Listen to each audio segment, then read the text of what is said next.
दोस्तों good morning. आज उत्तराखंड भर्तियों से संबंधित कुछ खबरें इस प्रकार से है। पहली खबर है 60 युवाओं को नौकरी बेचने वाला गिरफ्तार। देखिए प्रकार परत दर परत भ्रष्टाचार के मामले प्रकाश में आ रहे हैं।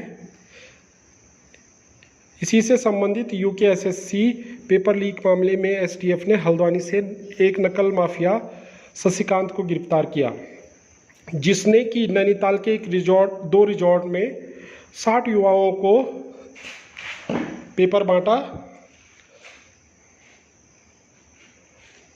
साथ ही उससे संबंधित दो मामले और प्रकाश में आए हैं। पहला फर्जी डिग्री दिलाने वाला और दूसरा वह सीटेट के पेपरों में भी नकल कराने के उस पर आरोप लगे हैं। एसटीएफ के अनुसार शशिकांत पहले कोचिंग सेंटर चलाया करता था, बच्चों को ट्यूशन भी पढ़ाया करता था, लेकिन बाद में उसने फर्जी डिग्रियां दिलवाने का काम शुरू कर दिया। उसके बाद उसने छोटे छोटे कोचिंग सेंटर खोले हल्द्वानी के आसपास, और उसके बाद वह खनन के क्षेत्र में भी उसने अपना भाग्य आजमाया, लेकिन उससे भी उसको संतुष्टि नहीं हो पाई, जैसा कि आज की इस खबर में दिख रहा है। और उसके बाद उसने युवाओं के भविष्य से खेलने का काम किया है, रोजगारों को इतना बड़ा धोखा दिया है। शशिकांत को मिलाकर अभी तक कुल 27 गिरफ्तारियां हो चुकी है। शशिकांत ने स्वीकार किया है कि उसने 60 बच्चों को पेपर उपलब्ध कराया था। की जांच में उन सभी 60 छात्रों को भी चिन्हित कर लिया गया है और उनको भी जल्द पूछताछ के लिए बुला लिया जाएगा। बढ़ते हैं अगली खबर की ओर। विधानसभा में एक अर्जी पर मिल गई मर्जी की नौकरी। जैसा कि आप लोगों ने हाल ही में देखा होगा कि कुछ पत्र सोशल मीडिया पर वायरल हो रहे हैं, जिसमें कि विधानसभा में नौकरी पाने हेतु प्रार्थना पत्र दे रखे हैं, जिस पर कि हाल ही में कई सोशल मीडिया पर कई मीम भी बने हैं। ज़्यादातर पत्र आरटीआई के माध्यम से लिए गए हैं, जिसमें कोई अपनी पारिवारिक पृष्ठभूमि, कोई अपने डॉक्यूमेंट्स, एजुकेशन, इनके बारे में बताकर नौकरी की मांग कर रहा है। देखिए किस प्रकार से उत्तराखंड विधानसभा में, देखिए दोस्तों, विधानसभा में कैसे नौकरियों की बंदरबाट की गई। बढ़ते हैं अगली खबर की ओर। मुख्यमंत्री श्री पुष्कर सिंह धामी ने कहा कि विधानसभा में हुई सभी भर्तियों की जांच होगी। इसके लिए वह विधानसभा स्पीकर से जांच की मांग का आग्रह करेंगे। इस संबंध में मुख्यमंत्री ने कहा कि अभी तक विधानसभा में हुई सभी भर्तियों की जांच होगी और जांच में पाए गए दोषियों को बख्शा नहीं जाएगा। साथ ही कुछ दिन पहले मुख्यमंत्री ने जिन भी परीक्षाओं में धांधली हुई थी उसको निरस्त करने के आदेश दिए थे, लेकिन फिर से उन्होंने एक बयान जारी कर कहा कि मेहनत से पास बच्चों का अहित नहीं होने देंगे। नहीं, बीच से कैसे ब्लैक शिप के रूप में जो अभ्यर्थी घुसे हैं उनको कैसे अलग किया जाएगा, कुछ बताया नहीं जा सकता है। देखते हैं आगे क्या होता है, कैसे एसटीएफ और सरकार इस मामले को लेती है। बढ़ते हैं अगली खबर की ओर। सहकारी बैंक के रजिस्ट्रार ने कहा कि बिना अनुमति की गई भर्तियों को मंजूरी नहीं। इस प्रकार से सभी विभागों में भ्रष्टाचार के मामले प्रकाश में आ रहे हैं। राज्य सहकारी बैंक की जो भर्तियां अभी तक हुई है उसमें भी 2011 से 2022 तक हुई भर्तियों की मंजूरी लेने की सुध अभी तक विभाग को नहीं आई। जब यह भ्रष्टाचार का मामला प्रकाश में आया तब जाकर कोऑपरेटिव बैंक के रजिस्ट्रार और विभाग को इस संबंध में आभास हुआ कि 2011 से 2022 तक अभी तक भर्ती के लिए मंजूरी नहीं ली गई थी। अब उसके लिए प्रयास किए जा रहे हैं। इस संबंध में आलोक पांडे, रजिस्ट्रार कोऑपरेटिव, ने एक बयान जारी करके कहा है कि सभी सहकारी संस्थाओं को साफ शब्दों में स्पष्ट कर दिया गया है कि बिना अनुमोदन वाले कर्मचारियों को बाहर का रास्ता दिखाया जाए। किसी भी प्रकार की कोई प्रक्रिया शुरू करने से पहले अनुमोदन लिया जाए। किसी भी पुराने मामले में अनुमोदन नहीं दिया जाएगा।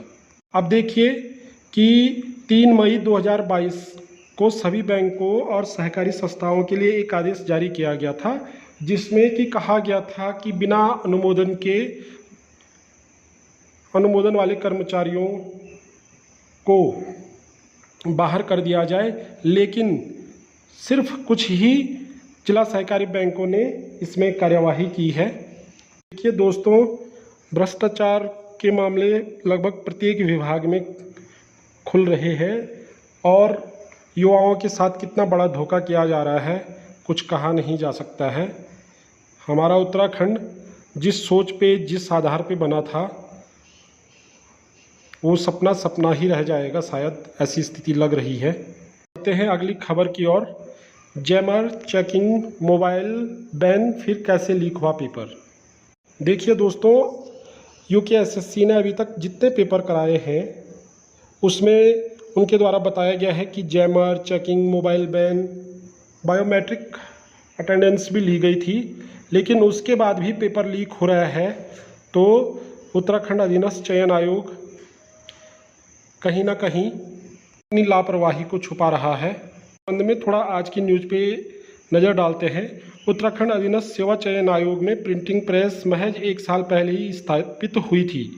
इस दौरान 4 परीक्षाओं के प्रश्न पत्र ही तैयार किए गए, लेकिन इतने कम समय में ही प्रिंटिंग प्रेस की गोपनीयता तार-तार हो गई।